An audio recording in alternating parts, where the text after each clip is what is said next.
Welcome to Accounts Studio channel. අද Accounts Studio channel එකෙන් මම ඔයගොල්ලොත් එක්ක සාකච්ඡා කරන්නේ ආරක්ෂණ එහෙමත් නැත්නම් විචක්ෂණ සංකල්පය ගැන. අපි වෙනකොට සංකල්ප සෑහෙන ප්‍රමාණයක් සාකච්ඡා කරලා තියෙනවා.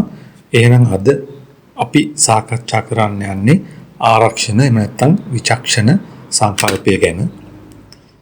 මේක ඉංග්‍රීසියෙන් අපි prudence concept කියලා කියනවා. මොකක්ද මේ ආරක්ෂණ සංකල්පයෙන් කියන්නේ නැත්නම් විචක්ෂණ සංකල්පයෙන් මොකක්ද කියන්නේ පැහැදිලි කරන්න කියලා අපි හඳුනාගමු. ආරක්ෂණ සංකල්පයෙන් කියනවා ව්‍යාපාර ඒකකයක් ආදායම් හඳුනා ගන්නකොට තමන්ගේ ආදායම් අදුතක්සේරු නොවන ආකාරයට හඳුනා ගන්න ඕනේ. ඒ වගේම වියදම් අවතක්සේරු නොවන ආකාරයට හඳුනා ගන්න ඕනේ කියන එක ආරක්ෂණ සංකල්පයෙන් අපට සරලව හඳුනා ගන්න පුළුවන් ඒකේ අදහස් විදිහට. ඒ කියන්නේ ආදායම් කිසිම අවස්ථාවක ව්‍යාපාරයක් අධිතක්සේරු වෙන ආකාරයෙන් හඳුනා ගන්න එපා. ඒ වගේම වියදම් අපතක්සේරු වෙන ආකාරයට හඳුනාගatiම සුදුසු නැහැ. මොකද නොගත යුතුයි කියන එක තමයි ආරක්ෂක සංකල්පේ අපිට ගන්න තියෙන අදහස. අපි තවදුරටත් විස්තර කරොත් මොකක්ද මේ විචක්ෂණ නැත්නම් ආරක්ෂණ කියන සංකල්පය කියන්නේ කියලා මේක තවදුරටත් පැහැදිලි කරනවා. යම් ගනුදෙනුවක් හෝ වත්කමක් වාර්තා කළ යුතු වන්නේ එය නිශ්චිත වන විට වන අතර වියදම් ගනුදෙනුවක් හෝ වගකීමක් ඒ සත්‍ය වශයෙන් විය හැකි විට පමණක් වාර්තා කළ යුතු බව මේ සංකල්පයෙන් කියනවා. ඒ කියන්නේ අපි ආදායම් ගනුදෙනුවක් හරි වත්කමක් හරි වාර්තා කරන්න ඕනේ ඒක නිශ්චිත වෙනකොට. මේක තවදුරටත් පැහැදිලි කරනකොට අපිට කියන්න පුළුවන් අපි ආදායම් ගනුදෙනුවක් නැත්නම් වත්කමක් වාර්තා කරන්න ඕනේ ඒ ආදායම හෝ වත්කම නිශ්චිතයි නම්. ඒ වගේම වියදම් ගනුදෙනුවක් එමොම නැත්නම් වගකීමක් අපි සත්‍ය වශයෙන්ම වෙන්න පුළුවන් සම්භාවිතාවයක් වැඩි අපිට තමයි අපි වාර්තා කරන්න ඕනේ ව්‍යාපාරික මූල්‍ය ප්‍රකාශ වල. එතකොට මෙතන කියනවා මේ සංකල්ප යටතේ අනාගත ලාභ අපි මොකද කරන්නේ? කල් තියා හඳුනාගන්නේ නැහැ. අනාගතයේ පෙන අලාභ සඳහා මොකද කරන්නේ? ප්‍රවර්තන වාර්ෂික ලාභයෙන් වෙන් කිරීමක් කරන්න ඕනේ කියලා මේ සංකල්පයෙන් කියනවා. අපිට අනාගතේ ලැබෙන්න තියෙන ලාභ අපි කල්තිය හඳුනාගෙන විනුම්ගත කරන්නේ නැහැ. නමුත් අපි විචක්ෂණශීලීව අනාගතේ විය හැකි සම්භාවිතාවයක් වැඩි අලාභ හඳුනාගෙන අපි මොකද කරන්නේ? ඒ වෙනුවෙන් ප්‍රවර්තන වශයෙන් ලාභයෙන් යම් වෙන් කිරීමක් සිද්ධ කරනවා. එතකොට අපි ඒ වෙන අලාභය වෙනුවෙන් අනාගතේ වෙන අලාභය වෙනුවෙන් නැත්නම් පාඩු වෙනුවෙන් අපි වර්තමානයේ යම් ආරක්ෂාවක් සලසා ගන්නවා. ඒතර මෙන්න මෙහෙම කරන්න කියන එක තමයි ආරක්ෂණ සංකල්ප නැත්නම් විචක්ෂණ සංකල්පයෙන් කියන්නේ. එහෙනම් මම හිතනවා දැන් මොකක්ද මේ ආරක්ෂණ සංකල්පය? මොකක්ද මේ විචක්ෂණ සංකල්පය කියන එකෙන් ගැන ඔයගොල්ලන්ට යම් අවබෝධයක් ලැබෙන්න ඇති කියලා. ඒතර මේ සංකල්පයට අනුව ආයතනයක් නිරන්තරයෙන් තමන්ගේ ආයතනයේ වත්කම් වල වෙළඳපළගේ පහළ ගිහිල්ලාද? එහෙම නැත්නම් තමන්ගේ ආයතනයේ වගකීම් වලගේ ඉහළ ගිහිල්ලාද කියලා නිරන්තර ඇගීමක් කරන්න ඕනේ. ඒ අනුව ආයතනයට යම් යම් ගිණුම් කරන ක්‍රියාමාර්ග ගන්න සිද්ධ වෙනවා.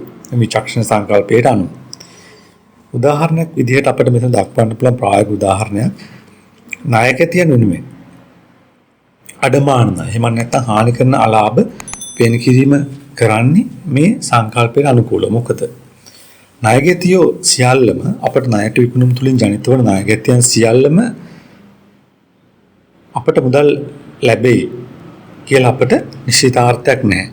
ඇතැම් ණයගැතියන්ගේ අතීත ක්‍රියාකාරකම් හෝ ඔවුන්ගේ යම් යම් සාධක හේතු වෙන අපට ප්‍රත්‍යක්ෂ වෙන්න පුළුවන් මේ ණයගැතියන් ගෙන් අපට ලැබෙන්න ඕනේවා ඉදිරි කාලවකවානුවල ලැබෙන්නේ නැති වෙයි. ඒ අනුව අපට යම් බොල් ණය වියදමක් ඇති වෙයි කියලා අපිට ආයතනික කළමනාකරන තේරුම් යනවා. එතකොට ඒ අනුව එහෙම අනාගතයේදී යම් බොල් ණයක් ලාභයට එරෙහිව කපා හරින්න සිද්ධ වුණොත් ඒක පාඩුවක්. ඒ නිසා ඒ වෙනුවෙන් මොකද කරන්නේ? ඒ බොල් ණය පාඩුව වෙනුවෙන් වියදම් වෙනුවෙන් අපි නිශ්චිතව ඇස්තමේන්තු කරගත්තේ නැත්නම් යම් ආකාරයක අපි ඇස්තමේන්තු කරගත්ත ප්‍රමාණයක් ලාභයෙන් ඉවත් කරනවා. අපි ඒකට කියනවා අඩමාන ණය වෙන් කිරීම කියලා. එතකොට අපි ප්‍රවර්තන ලාභයෙන් යම් කොටසක් වෙන් කරන අඩමාන ණය විදිහට ඉදිරියේදී වෙන්න පුළුවන් බොල්නා අවදානමකින් මිදෙන්න. එතකොට යම් අවස්ථාවක ඉදිරි වර්ෂයකදී බොල්නායක් සිද්ධ වුණොත් අර අඩමානය වෙන් කිරීමෙන් තමයි අපි අයින් කරන්නේ. ඒ නිසා අදාළ වර්ෂයේ බොල්නා ඇතිවෙච්ච වර්ෂයේ ලාභයට බලපෑමක් වෙන්නේ නැහැ. අන්න ඒ නිසා අපි එම ආරක්ෂාවක් සලසා ගන්නවා. නැත්නම් අන්න අපි ආරක්ෂණ සංකල්පයට අනුව තමයි මේ අඩමාන ණය වෙන් කිරීම නැත්නම් හානිකර ලාභ සඳහා වෙන් කිරීම කරන්නේ. ඒතර ප්‍රායෝගික උදාහරණයක් තමයි මම මේ දුන්නේ. ආයතනයක් ආරක්ෂණ සංකල්පය නැත්නම් විචක්ෂණ සංකල්පයට අනුව ගිණුම් තියෙන අවස්ථාව. එhmenan මේ සංකල්පය ප්‍රායෝගික අනුගමනය කරන්නේ මොන අවස්ථාවකදීද? අපි දන්නා මූලධාත ප්‍රකාශයේ අපි තොග පෙන්නනකොට අපි බලනවා පිරිවැය හෝ ශුද්ධ උපලබ්ධයගේ සංසන්දනය කරලා තොගවල පිරිවැය ශුද්ධ උපලබ්ධයගේට වඩා අඩුද වැඩිද කියලා. යම් අවස්ථාවකදී අපි මොකද කරන්නේ? පිරිවැය තොගේ ශුද්ධ උපලබ්ධයගේට වඩා වැඩි නම් අපි වැඩි වෙච්ච ප්‍රමාණය තොග කපා හැරීමක් විදිහට තොග පිරිවැයෙන් අයින් කරලා ශුද්ධ උපලබ්ධයගේ දක්වා තොග පිරිවැය ශුද්ධ උපලබ්ධයගේ දක්වා තොග පිරිවැය ගේනවා. ඒ වගේම අපි අනිත් අතට පිරිවැයට වඩා ශුද්ධ උපලබ්ධයගේ වැඩි නම් අපි කිසිම ගැළපීමක් සිදු කරන්නේ නැහැ. මොකද ඒක අනාගත ලාභයක් අපි ඒක මෙතනදී විලුම් තියන්නේ. නමුත් පිරිවැයට වඩා ශුද්ධ උපලබ්ධයගේ අඩු අවස්ථාවකදී අපි ඒක පාඩුවක් නිසා අන්න අපි ලාභයට එරෙහිව කපා හරිනවා. ඒතර වෙන්නේ මේකක් තමයි අපි ආරක්ෂණ සංකල්පයට අනුව මුල වාර්තා පිළිල කරනකොට ඒ ආරක්ෂණ සංකල්පය අනුගමනය කරනවා කියන එක වෙනුවෙන් හොඳ ප්‍රායෝගික නිදසුනක්. ඒ වගේම අඩමාන ණය වෙන් කිරීම අපි කලින් කතා කරා වට්ටම් සඳහා වෙන් කිරීම, ප්‍රතිඥා භාර සඳහා වෙන් කිරීම, සේවක නඩු වාන්දි සඳහා වෙන් කිරීම කරන්නේත් මේ අපි සාකච්ඡා කරපු ආරක්ෂණ නැත්නම් විචක්ෂණ සංකල්පයට අනුව. එහෙනම් මම හිතනවා ආරක්ෂණ සංකල්ප නැත්නම් විචක්ෂණ සංකල්ප ගැන ඔයගොල්ලන්ට හොඳ අවබෝධයක් එන්න ඇති කියලා. මේ සම්බන්ධයෙන් ගැටලුවක් තියෙනවා නම් ඒක අපේ වීඩියෝ එකේ කමෙන්ට් සෙක්ෂන් එකේ දාන්න. ඒතර මේ වගේ තවත් ගිණුම් කරන පාඩම් මාලා සඳහා අපේ accounts tutor channel එක subscribe කරන්න. ඒ වගේම යාළුවෝ අතර share කරන්න. එහෙනම් අදට නවතිනවා.